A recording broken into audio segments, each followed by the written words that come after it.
So, I just got to get right on into this.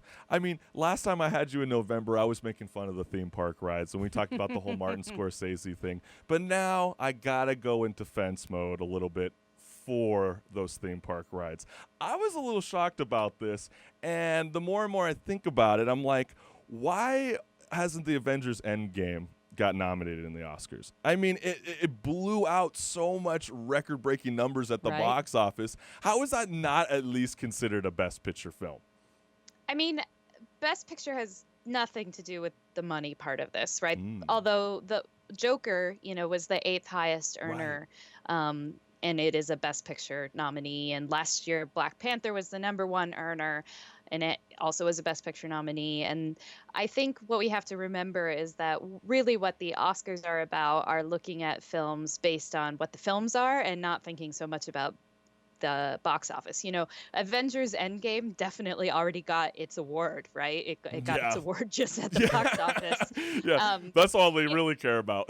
that's right. Yeah. I mean, and it's, one reason I think that Black Panther got nominated was that it represented like an innovation or a move forward. And I think a lot of people see Joker that way as well. And that's why Yeah. those get nominations. But Avengers Endgame was, I think, a good film. It's actually one of the ones that I liked more in the MCU, Right. but I think that on the whole, it doesn't do anything innovative. It's just, I would liken it to a season finale, a really good season finale for a Mm. really, really, really, really long season of television. But I just thought it was It's a good finale for what it was happening. right, and I thought for that reason alone, I thought it was so epic because you're seeing so many A-list actors and actresses all on one big screen, and I don't think anybody, at least like Best Director, at least, like how do you captivate a whole set like that and be able to direct something like that? And I feel like sometimes when people are nominated for Best Director, it's always like, Lighthouse, for example, maybe it wasn't nominated for Best Director because they only had to direct two people, but when you're like Martin Scorsese and you got to go through like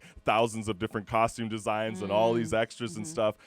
That's how I always feel like they're getting recognized. Am I kind of I seeing it a little differently, or? Well, I think that most of the director's branch is looking for innovative work as a Mm, director. And like as good as Endgame is, it's not the Olympics, right? It's not about the difficulty scale. It's more about, do we ah, think that this person did something new or interesting? And so if you look at the directing nominees, that's kind of what you're seeing is people who feel like they did something extraordinary or they had an extraordinary vision.